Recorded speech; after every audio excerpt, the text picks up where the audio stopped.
The year was 1984. My Detroit Tigers won the World Series, and kids were taking AP Physics C mechanics exams. So let's punch one of these out. Question one says the torque is the rotational analog of, that's going to be force. If you think about F equals ma, the rotational analog of that would be like moment of inertia times angular acceleration, and that's going to be torque. So torques cause angular accelerations, forces cause linear accelerations. So answer number one is going to be D. Let's try another one. Looks like we got something rolling off a table here. Probably some kind of kinematics or something going on. Let's see what we got. Object slides off a roof 10 meters above the ground. Initial horizontal speed of 5 meters per second. The time between it leaving the roof and hitting the ground is most nearly. Well, the horizontal motion doesn't even matter. So you're really just going to be looking at this vertical motion. It's going to be basically kinematics. Delta y is 1/2 at squared. And so it looks like we're moving, we'll make positive down 10 meters, 1/2 of 10 times t squared. So 10 equals 5t squared. So that's going to be 2 equals t squared. So it looks like it's going to take like √2 seconds. Looks like for number 2, we're going to get C for the answer. √2 seconds. Let's see what we got next. Simple pendulum of length L, bob mass M, oscillates period T. Oh, this is if you mess with the mass on a pendulum. This one's a gotcha because with the pendulum, the period goes like 2 pi root L over G. There's actually no dependence on mass. They try to get you with this one all the time. So that one's going to be C. It's just going to be have the same period. All right, looks like we got a little motion graph over here, a couple cars. Let's see, time t equals 0. Let me make this a little bigger. Time t equals 0, car X is traveling a certain speed. Okay, it just goes constant speed. Car Y is just constant acceleration. They pass each other here, okay, at t equals 0. Both cars travel 2 parallel lanes, same straight road. Okay, and there's the graphs. What's going on at 20 seconds? So 20 seconds, car X has been cruising at this high speed for the full 20. Car Y has been speeding up. So let's see. Car Y is not going to have gone as far, right? The area under the curve represents how far it's gone. So car Y has only gone like triangle worth of area, and car X has gone rectangle worth of area. So car Y is will not have gone as far. So what does that mean? That means that car Y will be behind car X. So that is going to be A. So number 4 is going to be A. Number 5, from t equals 0 to 40, the areas under the curves are equal. Well, the area under the curve represents how far it's gone. So it means they should really be at the same place. Let's see. Yeah, car Y is passing car X. And so the 5 is going to be B. Because the area represents how far they've gone. All right, next page ready? Let's see what we got. Ice skater spinning about a vertical axis with the arms fully extended. If the arms are pulled in closer to the body, which of the following ways are the angular momentum and kinetic energy affected? Well, the idea here is, so the skater's on the ice, and so there shouldn't be like really external torques on the system. Nothing making the external that's making the skater go. So angular momentum is going to be just conserved. So that's going to remain constant. So it's going to be down to C or D. And then as far as the kinetic energy, when the skater pulls his or her arms in, that's basically doing work. So you're pumping joules into the system. And so the kinetic energy of the skater is going to go up. So the right answer to this is angular momentum is going to be constant, but the kinetic energy is going to be increasing. So that's going to be C. 6 is going to be C. Another way to see that is, so I omega, which is the angular momentum, that needs to be constant. When the skater pulls his or her arms in, the moment of inertia goes down and the angular momentum goes up by the same factor. As far as the kinetic energy, that's going to be like 1/2 I omega squared. Well, I goes down by a certain factor and omega goes up, but the omega gets squared. So the effect of the omega going up is going to be greater than the moment of inertia going down. So this guy is going to, the energy is going to increase, and so that's why that one's C. All right, what's going on next? Let's see. The parabola above is a graph of speed v as a function of time for an object, which represents the magnitude of f as a function of time. So the velocity is going like t squared. So acceleration would go like the derivative of that. So the acceleration would kind of go like 2t. And then force would be proportional to acceleration. So the force should grow linear with time. So are any of these doing that? That's going to be E. So 7 should be E. 7's going to be E. All right, let's see what we got next. Number 8. Object of mass m lifted, constant velocity, vertical distance h, and time t. Well, they want to know about the power by the supplied by the lifting force. Yeah, power is just energy per time. Energy per time. Yeah, constant velocity, vertical distance h. Oh, so the energy, we've just lifted it up by mgh. And then the time that it required was t, so it should just be mgh over t, so that's looking like number 8 should be B. Yeah. All right, looks like we're pulling a couple boxes here. What's going on? Frictionless system, we're pulling it. Oh, I just want to know the tension in between this thing. Okay, so let's see, we have F. Let's look at the whole system. If we look at the whole system, we could do basically F equals ma, so you'd say F equals like 3 times the acceleration of the whole system. So the acceleration of the entire thing is going to be like F over 3. Then what we can do is go to just the 1 kilogram mass, just this one, and the thing that's accelerating is just going to be the tension. So if you do F equals ma on this, sum of the forces is ma, the tension is the only force accelerating this thing, and the mass is only 1, so the tension is actually just going to be numerically the same value as the acceleration, so it looks like it's going to be F over 3. So that one should be 9, should be E. This one's E. All right. Already on number 9. Let's see what's next. Next page. 10 to 12. It's a bunch. Let's see. Cylinder rotates with constant angular acceleration. Okay, this is rotational kinematics probably. Cylinder's moment of inertia is 4 kilos meter squared, kilograms times meter squared. Starts at rest. 1 radian per second at 2 seconds. Oh, it wants to know the angular acceleration between 0 and 2. Well, that angular acceleration, alpha, that's just basically your change in angular velocity with the change in time. And so that guy is just going to be, what did we do? We went from, it was at rest. So we got to 1 radian per second, and it took 2 seconds to do it. So it looks like it should be 0.5. So 10 ought to be A. 10 is A. Let's do this one. What's the angular momentum at 2 seconds? Angular momentum, if you forget, so linear momentum is mv. Angular momentum is the angular version of that. So that's going to be like I omega. And so what is this thing? It's a cylinder. Oh, we know the moment of inertia. Moment of inertia is 4.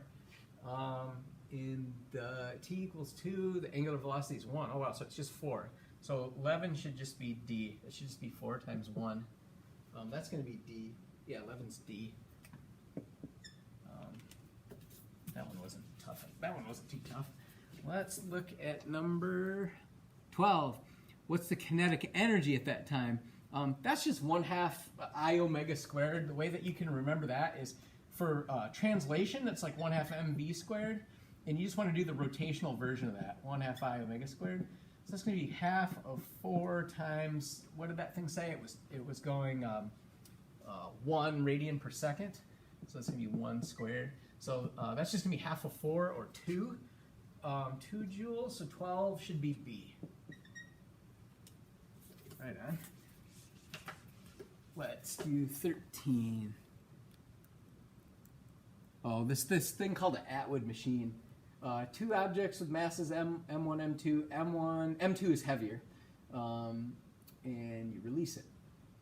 And they want to know the total linear momentum of the system. And the speed of each object is v. Okay, so that's just momentum. Remember, momentum's a vector, and so what's going to be happening is pointing in what do they want? The magnitude. Okay, so M2, the momentum of M2 is going to be M2v that way, and the momentum of mass 1 is going to be M1v that way. This one's going to have the larger momentum, I guess, so if you choose, say, positive being down, you would say it's like M2v minus M1v. So it's going to be M2 minus M1 times v. So it looks like B is the answer on that one. So 13 ought to be B. So let's see what else. We're asking more about this one. When M2 has gone down a distance h, the potential energy of the system has decreased by how much, they want to know. So the deal here is that if M2 goes down by, they want to know how much the potential energy has decreased by. Well, the point being that M2 will have lost M2GH.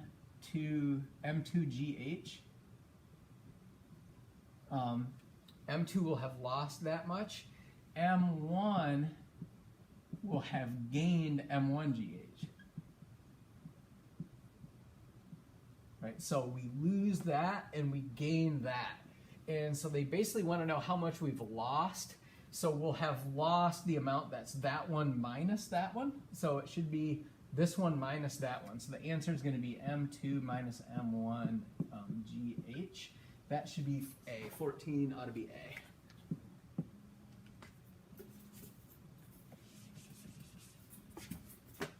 Right, let's see what we got next. We're on number 15. Following graphs, all drawn on the same scale, represent force as a function of distance. So remember, the area under is going to be the work. Let's see. Which graph represents the force that will cause the greatest change in kinetic energy? Well, that's going to be the one that has the greatest area underneath. So you just kind of count boxes. These two are going to have the same. Oh boy, let's see. Oh, there must be a fifth one there that I've got obscured. Oh, it's got to be this one. That one has the greatest area. So number 15, that one should be E, because you just want the greatest area. So answer to 15 is going to be E. Well, what's next? Let's see. Square piece of plywood. We're getting pushed by a couple forces.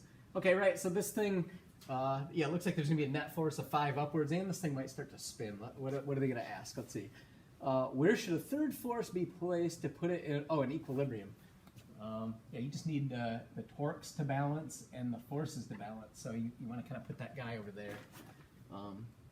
That's good. That'll do it, because then it won't be able to rotate either way, and it won't be able to translate. So that one's gonna 16 should just be A. Yeah, that one's A. Other, if you put it in other positions, the thing's gonna spin. So that's why none of the other ones are any good. All right, let's see what we got. Here we go. Two particles, equal mass, moving with equal speeds. Okay, so they're coming in like this. They collide and stick. Their velocity after the collision has what magnitude? So it looks like your vertical momenta are gonna like cancel, so nothing's gonna be going on vertically, and they're gonna just have this sort of horizontal motion, I guess. And so what you can do is you can look at the momentum before in the x direction equals the momentum after. We don't even have to worry about the y direction. And the momentum before in the x direction, that's going to be, it's just going to be this component of mv, right? The component that goes this way. So that's like, oh, this is 30. So that's going to be like mv sine 30 or cosine 60 either way. So just for this one, for just one of them, it would be mv sine 30. So this is going to be 2m naught v naught sine 30 equals, and now what do? They stick together? They stick together, and so then it's going to be, the final mass is going to be 2m, and then it's going to be times some v final. So v final then must be, well, the 2m naught will cancel, so it just looks like it's going to be, yeah, v initial sine 30, which is half of v initial, yeah? So that's right. So this one, 17, should be B. Number 18. Which of the following is true for a system consisting of mass oscillating at the end of a spring? Let's see. Let's just go through one by one. Kinetic and potential energies are equal. That's ridiculous because sometimes it's moving and in the dead center it has no potential energy. And sometimes it's way out at the edge, so it has lots of potential energy but no kinetic. So that one's ridiculous. They're both constant. No, again, that's silly. It's changing all the time because the speed's changing. Maximum potential energy is achieved when the mass passes through equilibrium. No, that's when it's going the fastest. So that C's no good. Maximum KE and maximum potential energy are equal, but they occur at different times. Maximum K, that's actually true. This is going to be our winner. So we could quit there. D, that one, 18 should be D. But let's just check this one for fun. Maximum KE occurs at maximum displacement. Already that's bad, because when you're way out at the edge, that's when you're like not moving.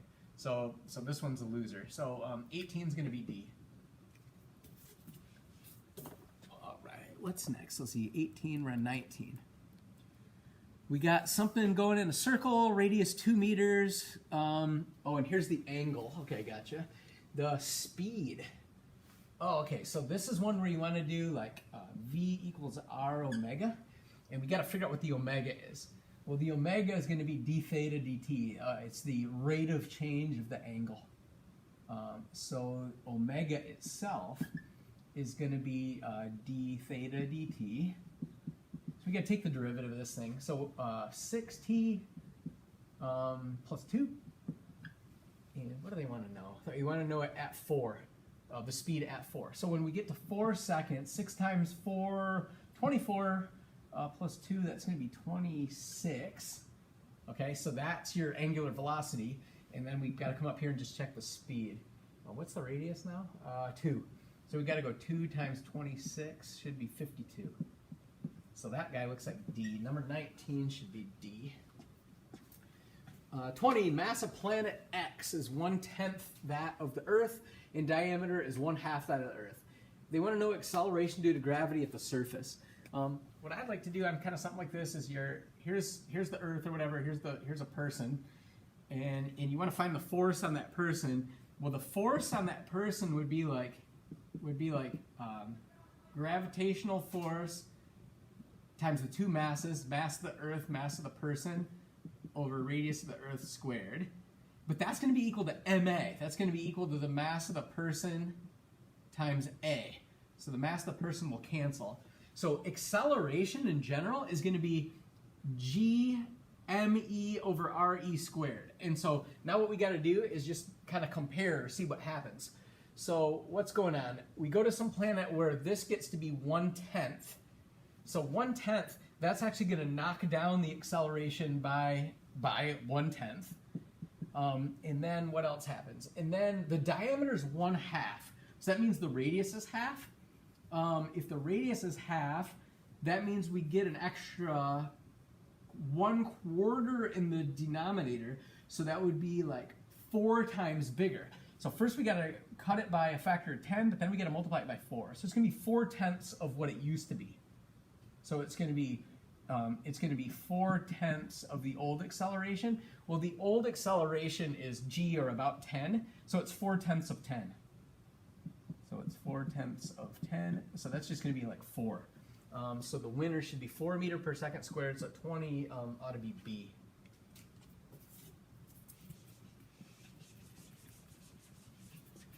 Let's do 21.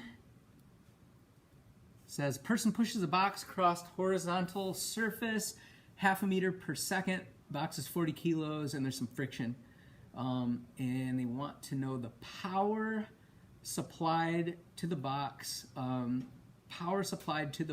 the person.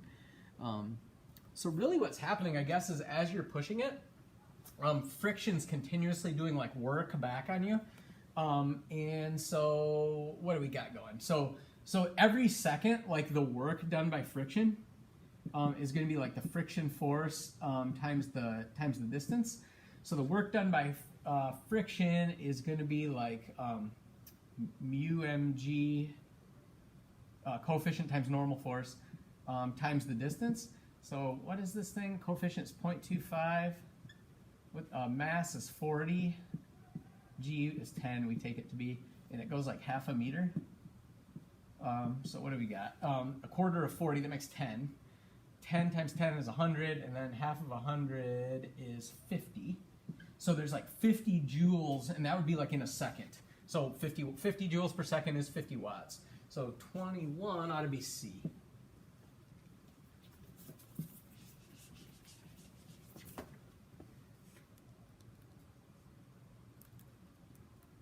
Let's see, 22. Uniform bar, weight W, supported horizontally like this.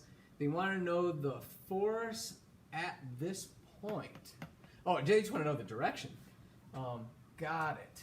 So, okay, well, if you draw this force, there's a tension that's going that way, and then you'd have like the mass of this thing, the weight going down. So there's mg, there's t. So this thing's not moving around. So whatever happens, let's see. First of all, there has to be a component, at least, of this thing that goes that way, because you have to fight the leftward component of this thing. And then also, we can't be like pulling down here, because then this thing would rotate. So we have to have a component that goes up like this. So it's going to have to be like to the right to fight the horizontal part of this, and it's going to have to be up to keep it from spinning. So you have a component that way and that way, so it's going to have to go kind of diagonally up like this. So it looks like our winner is B. So 22 is going to have to be B.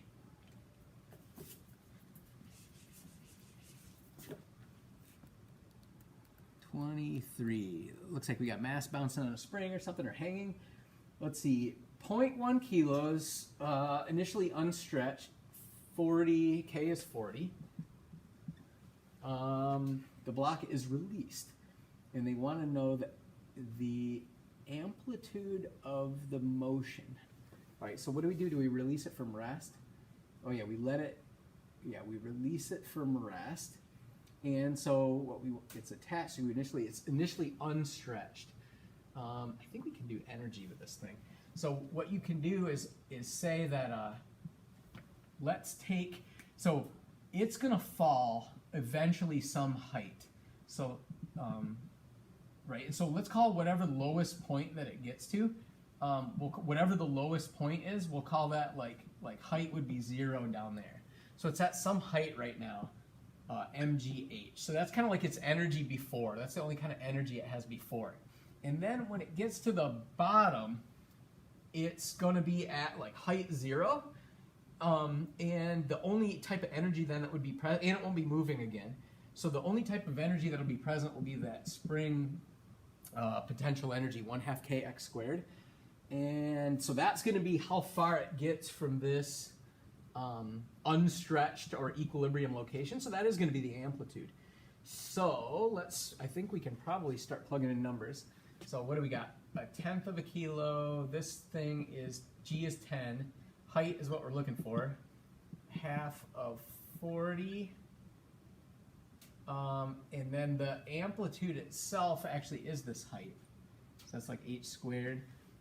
So this is going to be 20h equals, what is this, equals 1. So h is going to be like 1 over 20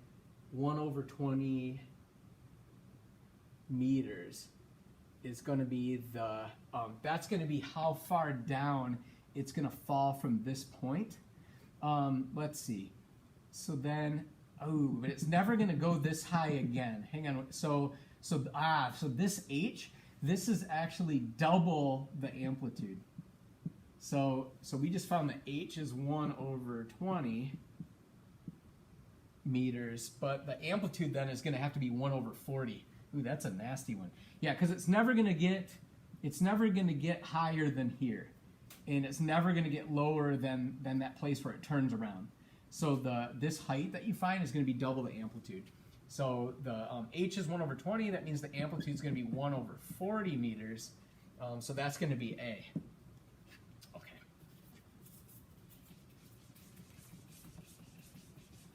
That was probably the sneakiest one so far. Let's see. 24. At what time after release will it return to its initial position? That's just code word for find the period. So for a mass on a spring, that goes like 2 pi root m over k. The way I figured out which one goes on top is if something's heavier, it's going to take longer to bobble it back and forth. So this is just kind of plugging and chugging. So let's see, this is 2 pi root, the mass was like 0.1, k was 40. So what is this? That's a tenth, and then divided by 40. So that's like root 1 over 400. So that's going to be like, there's going to be like a root, root 20? No, root 20 in the bottom. So it's going to be like 2 pi over 20. So that's going to be like, that's going to be pi over 10. So 24 ought to be C.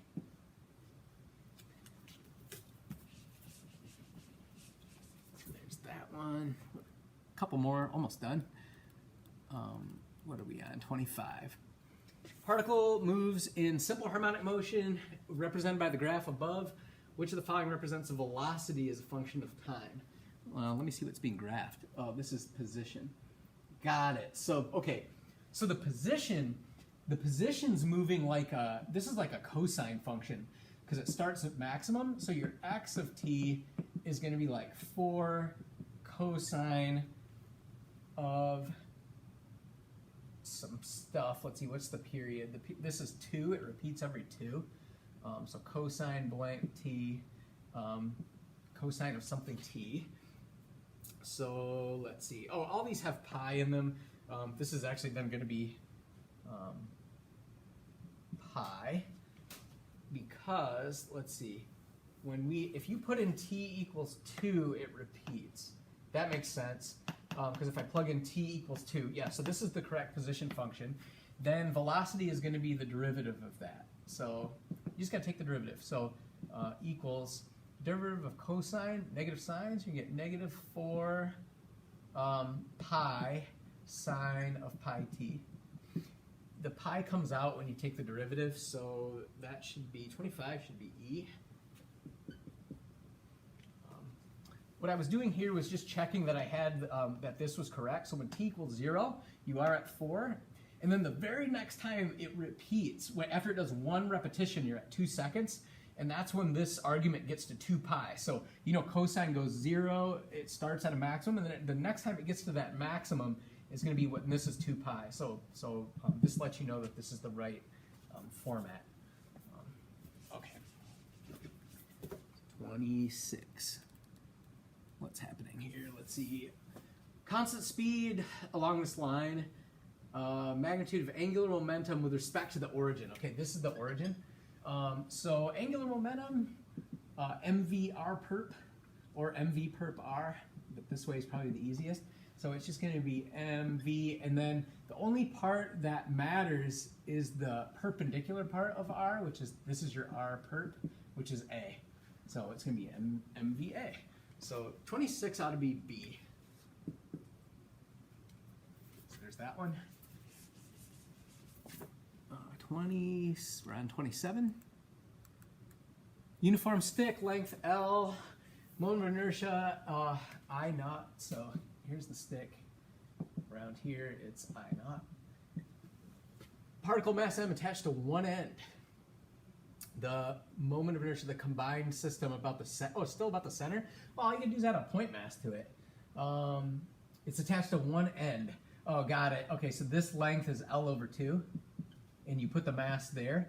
So the additional moment of inertia from that point masses go like mr squared.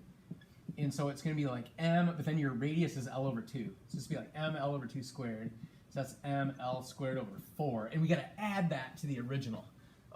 So you got to add that puppy to I initial. So it looks like it's this one. 27 ought to be A.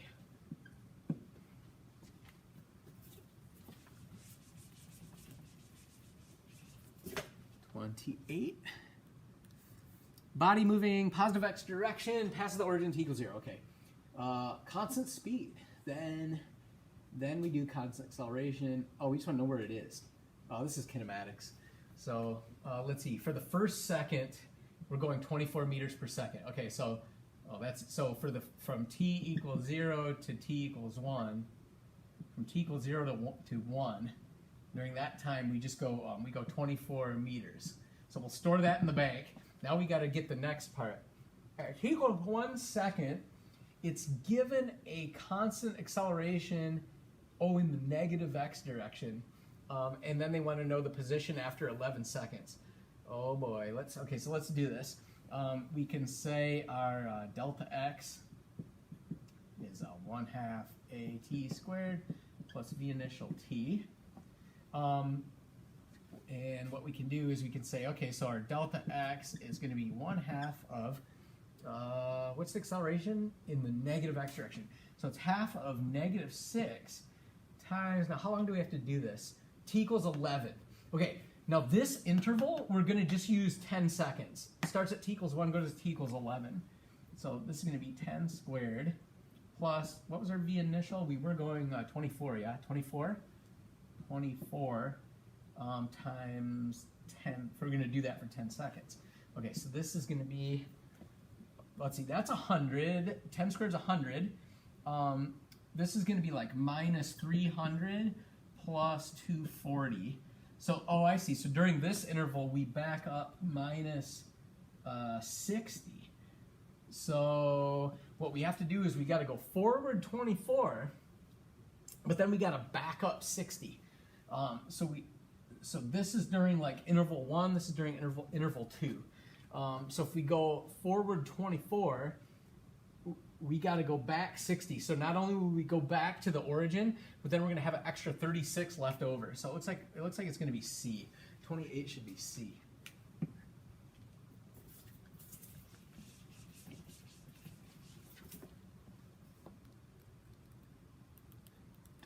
Center of mass of a wire kind of bent like this. Okay, so what you can do, we're trying to find like of course the horizontal center of mass is along this midline because of the symmetry, but what we can do is we'll find the vertical center of mass. Well, what we have are basically 3 objects.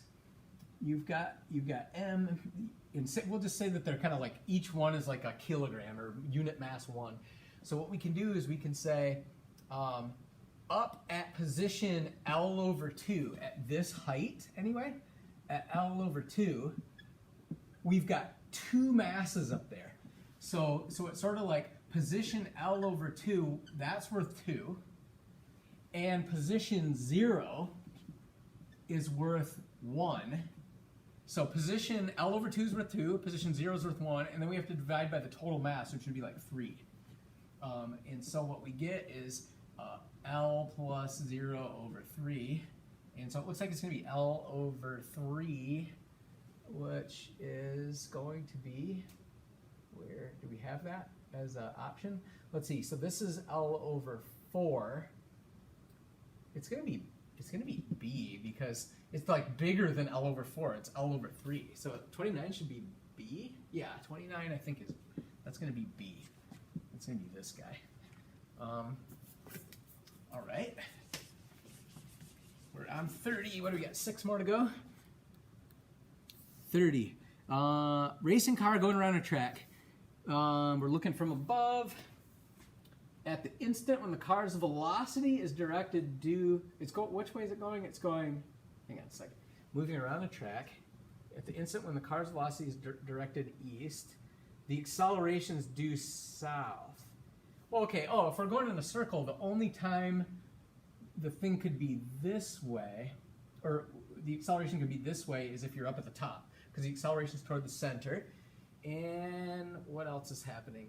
At the instant when the car's velocity is east. Oh, okay, so V is that way. Great. So when viewed from above, well, first of all, we know we're going clockwise. So it's got to be one of these two. And then, and then the other thing is that it's, and the acceleration, the centripetal acceleration is v squared over r. So what is it? 3 is the acceleration. The equals v squared over, what was the radius of this thing? 300? V squared. So v squared is going to have to be 900. So v needs to be 30. So it looks like 30 is going to be, or 30 is, the answer is going to have to be A. So 30 is A.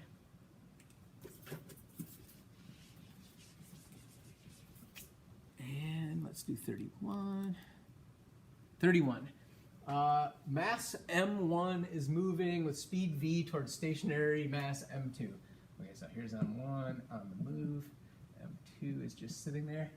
The speed of the center of mass of the system is. All right, so what you can do here, easy way to get there is velocity of the center of mass is what you can do is it's basically like mass 1 times speed 1 plus mass 2 times speed 2 over the total mass. So it's kind of like a weighted average of the velocities. So what you can do is go, what do we got? Mass 1 is moving speed v1. This guy's not moving, so that term is 0 plus 0 all over the total mass, m1 plus m2. So it should be m1 over m1 plus m2 times v. So it looks like 31 should be E. All right, just a couple more.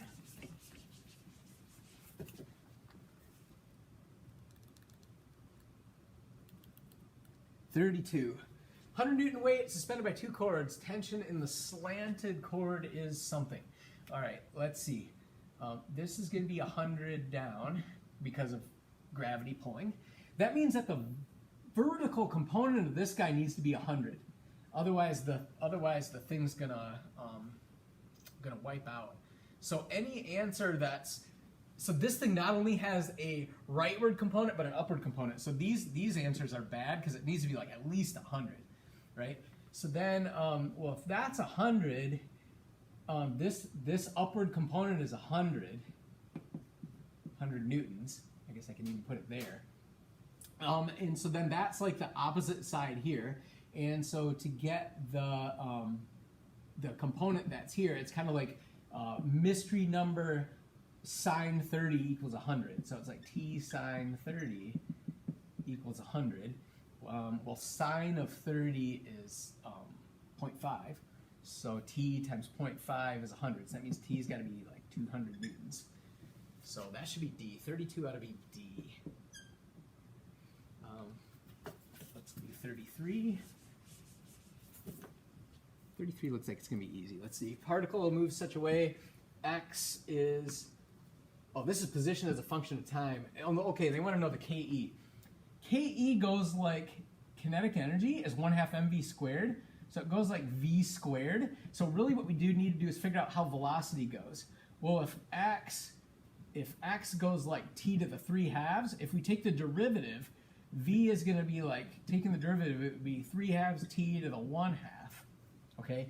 But then when you square v, so v squared is going to go like this thing squared. So it's going to go like t to the 1st. So it's going to be linear in t. So it's going to go like 33 should be C. And then we're almost done. 2 more. Here we go, 34. Top of a 70-meter high building, 1 kilo ball thrown downward 10 meters per second. Okay, so 10 meters per second, 70 meters. If the ball reaches the ground with a speed of 30, the energy loss to friction is what? Oh, okay, so we should see how fast it would have been going without the friction, and then right, and then we can compare. Oh, never mind, I take that back. Let's do E before at the top, the total energy before. That's going to be 1/2 mv at the top squared plus mgh, right? So that's going to be like 1/2 of, what's the mass of this thing? 1. Oh, it's only 1. And the speed at the top was 10. Okay, so that's, I'm leaving the m out because it's just 1. Plus, and then 1, and g is 10, and h is 70? No, 70. So your total energy, your joules you have to play with, it's half of 100, which is 50. 50 plus 700, so it looks like what? We got 750 joules to play with. Okay, now at the bottom, let's look at our E after. That's just going to be 1/2 mv squared. So that's going to be 1/2 of, again, the mass is just 1, so I'm going to leave it out. The V, this is 30. So V squared is going to be 30 squared, or 900. So so that's going to be half of 900 is 450. So joules. So it's like it should have had 750 total at the bottom, but only has 450. So that means there's a discrepancy of 300. So it looks to me like we lost 300 joules to friction. So that one should be C. 34 should be C. And now we've got the very last question.